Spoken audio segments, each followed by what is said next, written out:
এই যে আৰম্ভণি হ'ল, এই যে নেপালৰ আৰম্ভণি কৰিলে, ইয়াৰ দোষ কিন্তু হেমন্ত বিশ্ব শৰ্মা। সেই মানুহজনক যেতিয়া ন্যায় দিব পৰা নাই, নিশ্চিতৰূপে ইয়াতে CMৰ 100%, 101% দোষ আছে। আপোনাৰ যদি আপুনি আণ্ডাৰষ্টিমেট নকৰিলেহেঁতেন জুবিন গাৰ্গক, আপুনি আণ্ডাৰষ্টিমেট প্ৰথম দিনাৰ পৰাই কৰিছে। যেতিয়া তেওঁ আহিব, তেওঁ যেতিয়া মৃত্যু হৈছিলে আপুনি আণ্ডাৰষ্টিমেট কৰিছে।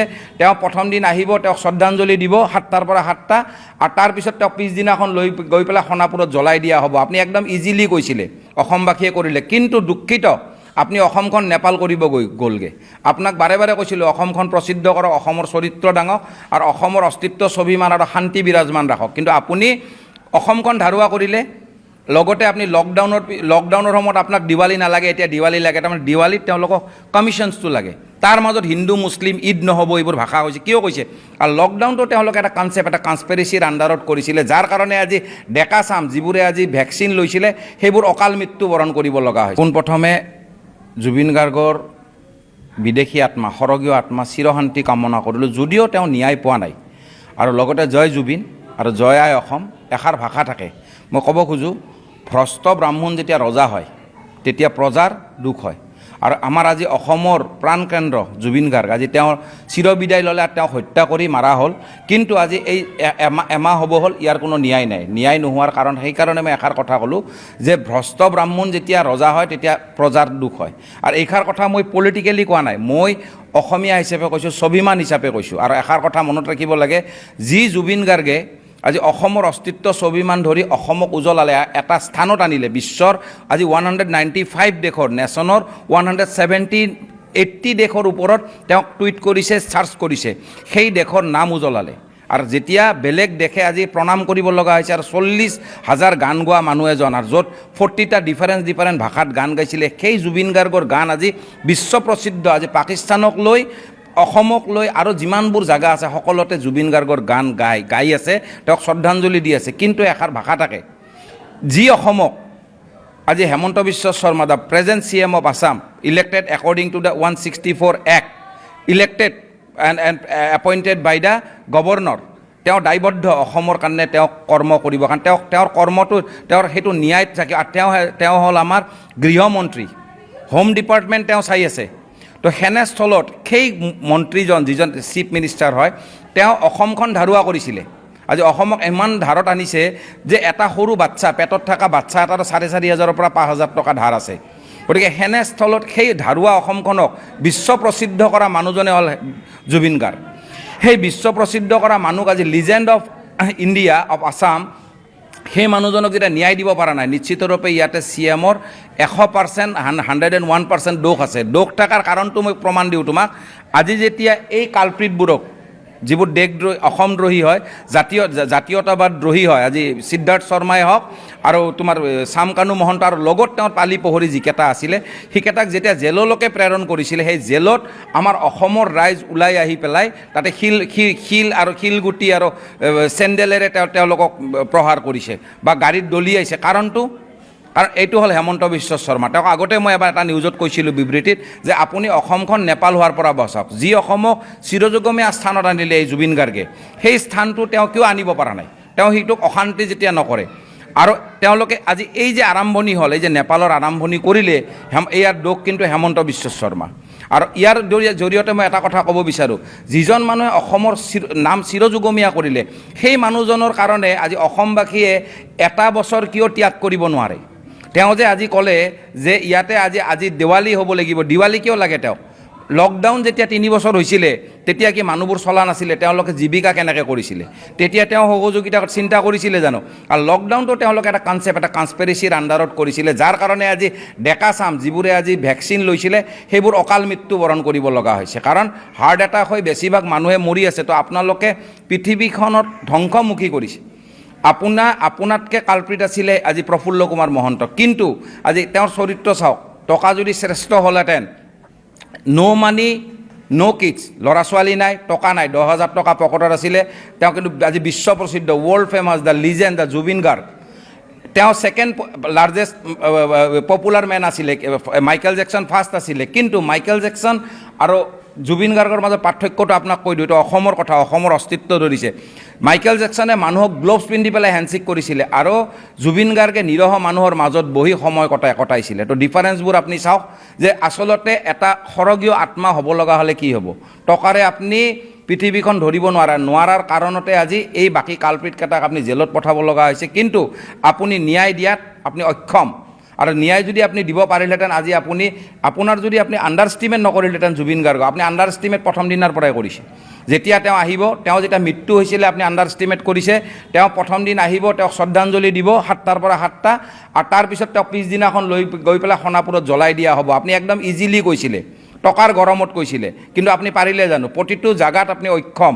আপুনি চাৰ্টাৰ্ড ফ্লাইটেৰে আনিব পৰা নাই, টকাৰ ইমান গৰম আপোনাৰ যে আপুনি টকাৰ কিন্তু এখন চাৰ্টাৰ্ড ফ্লাইট আপুনি আনিব পৰা নাই। গতিকে আপুনি যে এইবাৰ আপুনি লকডাউনত কমিশ্যন পাইছিল কাৰণে আপোনাৰ দেৱালী নালাগিছিলে, এইবাৰ দেৱালীটো লাগে কাৰণ আপোনাৰ কমিশ্যনটো লাগিব। তো এইবাৰ আপুনি বাৰে বাৰে আপুনি অসমৰ ইমান জনগণক 3,70,70 লাখ জনগণক আপুনি অসন্মান কৰি আছে। আপুনি জাতি বৰ্ণ নিৰ্বিশেষে আপুনি প্ৰতিটো জাতিক অসন্মান কৰিব বিচাৰিছে আৰু হিন্দু মুছলিমৰ কাজিয়া লগাব বিচাৰিছে। নেপালটো আপুনি কৰিলেই।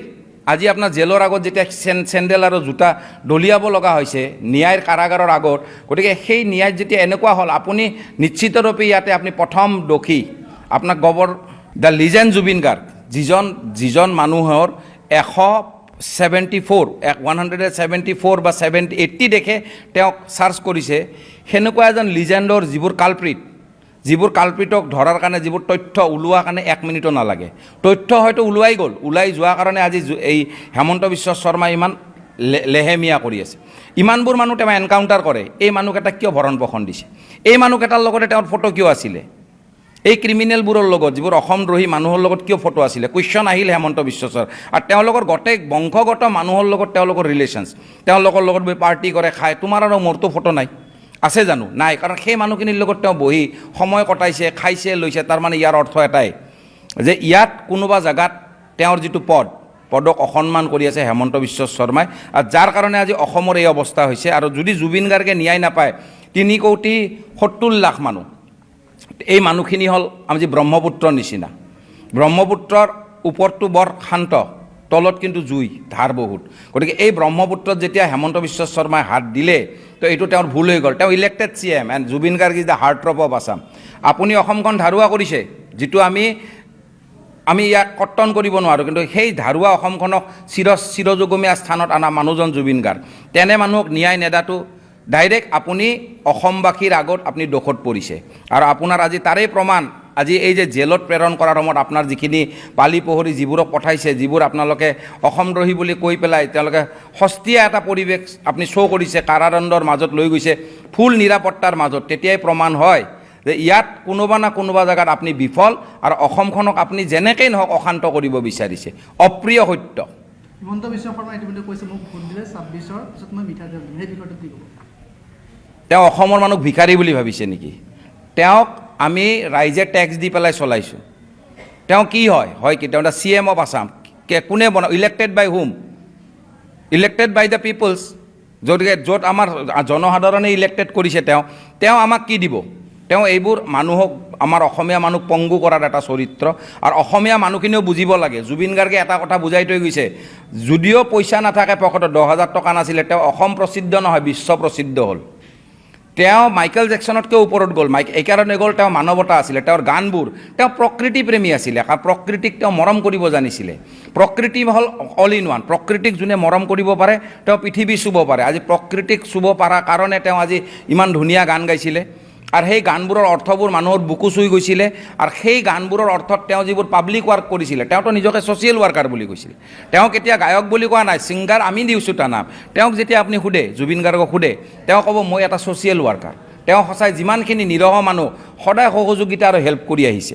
আৰু সেই মানুহজনক আৰু বাকীখিনি কথা ক'বৰ কাৰণে গৈছে যে এইবোৰ কথাত তেওঁলোকে যিটো কৰিব গৈছে, পলিটিক্স কৰিব গৈছে নহয়, এই পলিটিক্সৰ উত্তৰ তেওঁ নিজে পাব। তাৰে আৰম্ভণি আজি এই জেলৰ আগত অসমবাসীয়ে কৰিলে। কিন্তু দুখিত আপুনি অসমখন নেপাল কৰিব গ'লগৈ আপোনাক বাৰে বাৰে কৈছিলোঁ অসমখন প্ৰসিদ্ধ কৰক অসমৰ চৰিত্ৰ দাঙক আৰু অসমৰ অস্তিত্ব স্বাভিমান আৰু শান্তি বিৰাজমান ৰাখক কিন্তু আপুনি অসমখন ধাৰুৱা কৰিলে লগতে আপুনি লকডাউনৰ সময়ত আপোনাক দিৱালী নালাগে এতিয়া দিৱালী লাগে তাৰমানে দিৱালীত তেওঁলোকক কমিশ্যনছটো লাগে তাৰ মাজত হিন্দু মুছলিম ঈদ নহ'ব এইবোৰ ভাষা কৈছে কিয় কৈছে তেওঁ হিন্দু মুছলিমৰ কাজিয়াটো কৰাব বিচাৰিছে এটা বছৰ যদি অসমবাসীয়ে যি অসমক চিৰযুগমীয়া কৰিলে যিমানবোৰ অসমীয়া মানুহ আছে অসমত থকা প্ৰতিজন মানুহে যদি ত্যাগ কৰিব নোৱাৰে এটা বছৰ নহয় তেওঁলোকে অসমীয়াই নহয় আৰু ইয়াৰ জৰিয়তে সদায় তেওঁ যিটো আমাক তুচ্ছল্য মন্তব্য কৰিছিলে জুবিন গাৰ্গক লৈ তাৰে প্ৰমাণ মই ক'লোঁ বাৰে বাৰে দিছোঁ আপোনালোকৰ তাতে গতিকে এই মানুহজন যেতিয়ালৈকে থাকিব সেইকাৰণে কৈছোঁ ভ্ৰষ্ট ব্ৰাহ্মণ যেতিয়া